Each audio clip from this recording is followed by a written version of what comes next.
Hi చిన్నారులు, కూర్చోండి. మీకు ఇంకో కథ చెప్తాను. అనగనగా ఒక ఊళ్ళో ఒక పాల వ్యాపారి ఉంటాడు. అతను రోజు పాలు తీసుకొచ్చి అందరికీ ఇండ్లల్లో పోస్తూ ఉంటాడు. పోస్తూ ఉంటే అతను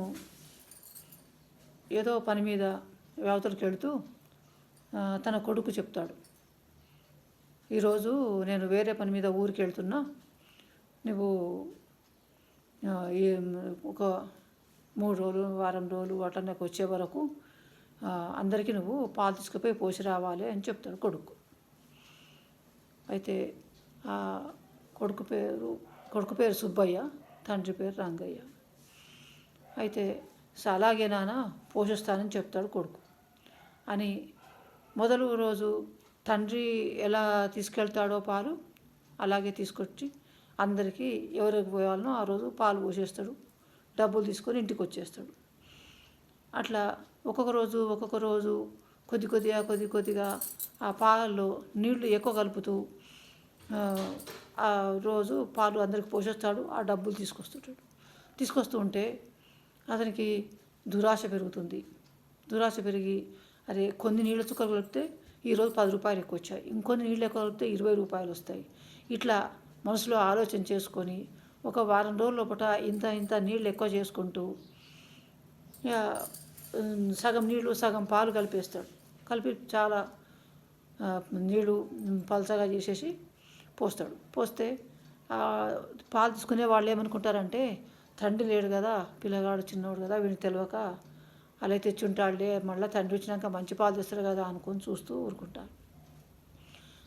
అయితే లాస్ట్ వారం రోజుల వరకు ఏం చేస్తాడంటే, సగం నీళ్ళు సగం పాలు కలుపుకొని తీసుకుపోతారు కదా వాళ్ళకి పోయడానికి. తీసుకున్నప్పుడు వాళ్ళు చూస్తారు కానీ ఏం అడగరు. సరేలే, ఎందుకు తండ్రి వచ్చినాక మంచిగా తెస్తాడు కదా పాలు, ఈ అబ్బాయిని ఎందుకు అడగాలనుకొని ఊరుకుంటారు.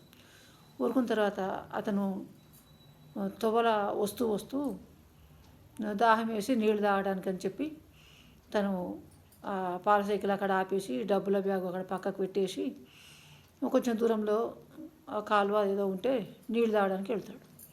నీళ్ళు తాగేసరికి అతను కూర్చున్న చెట్టు పైన ఒక కోతి ఉంటుంది. ఆ కోతి ఉండి ఏం చేస్తుందంటే, అతను నీళ్ళు తాగి వచ్చి చూసే టైంకి అతను రాకముందే అతని డబ్బుల సంచి తీసుకొని చెట్టు మీదకి ఎక్కి వెళ్ళిపోతుంది. వెళ్ళిపోయిన తర్వాత అతడు డబ్బుల సంచి లేదని చూసుకొని ఇక్కడ అక్కడ ఎత్తుకుతూ ఉంటే ఆ కోతి చెట్టు పైన కనపడుతుంది. ఆ కోతి చేతిలో ఈ డబ్బుల సంచి కూడా ఉంటుంది. అరే కోతి తీసుకుంది కదా అనుకొని వాడు ఆలోచన చేసే లోపల ఆ కోతి ఏం చేస్తుందంటే, కోతి అంటే కొంచెం అల్లరి వేషాలు చేస్తుంది కదా, అలాగే ఆ బ్యాగ్ ఓపెన్ చేసి ₹1 తీయడము, నీళ్ళలో పడేయము, ఇంకో రూపాయి తీయడము, నేల మీద పడేయడం. అట్లా ఒకటి అక్కడ ఒకటి ఇక్కడ ఒకటి అక్కడ నీళ్ళల్లో ఒకటి కింద పడేస్తూ ఆ బ్యాగులో ఉన్న డబ్బులు మొత్తము కింద పడేస్తుంది. కింద పడేసిన తర్వాత ఆ డబ్బు సంచి కూడా కింద పడేస్తుంది.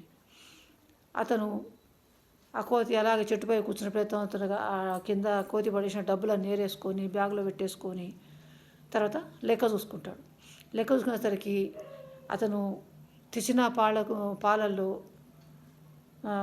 వచ్చిన డబ్బులు నిన్న మొన్న వచ్చిన వీటికంటే సగమే డబ్బులు వస్తాయి. అరే సగం డబ్బులు వచ్చినవి ఎందుకులే అని చెప్పి ఎందుకు అనుకొని ఆలోచన చేసి తర్వాత అనుకుంటాడు అన్నట్టు, అరే కోతికి నిజాయితీ ఉన్నది, అందుకనే అది నేను సగం నీళ్ళు సగం పాలు తీసుకొచ్చి అందరికి పోసాను కదా, ఆ డబ్బులు నాకు సగమే డబ్బులు చెందేలా చేసింది కోతి. అయితే ఆ మనుషులు చేయలేని పని కోతి చేసింది.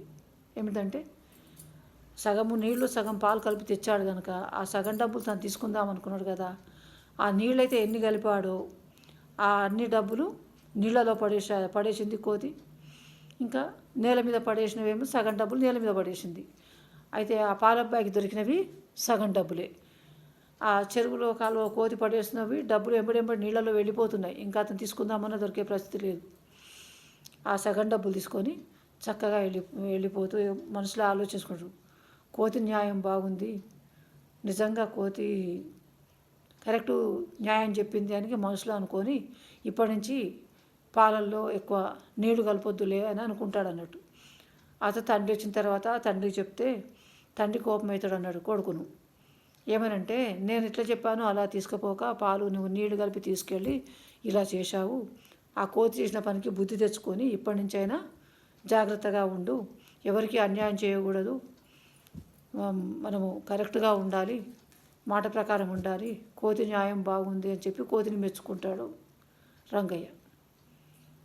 అయితే ఇది ఏమిటంటే నిజాయితీగా ఉండి మనము నిజాయితీగా సంపాదించాలి, నిజాయితీగా ఖర్చు పెట్టుకోవాలి. కానీ పెద్ద దురాశకు పోతే ఇట్లాంటి పనే జరుగుతుంది. అయితే ఈ స్టోరీ విన్నాక మీరు బాగా జ్ఞాపకం ఉంచుకోండి, మళ్ళీ ఇంకొకరికి చెప్తూ ఉండండి. చెప్తూ ఉంటే ఆ స్టోరీ మళ్ళీ మీకు గుర్తుంటుంది. అయితే ఇంకా మీరు ఈ కథ విన్న తర్వాత మీ వాళ్ళకి చెప్పి లైక్ చేయండి, సబ్స్క్రైబ్ చేయండి, సెండ్ కూడా చేయండి. బాయ్.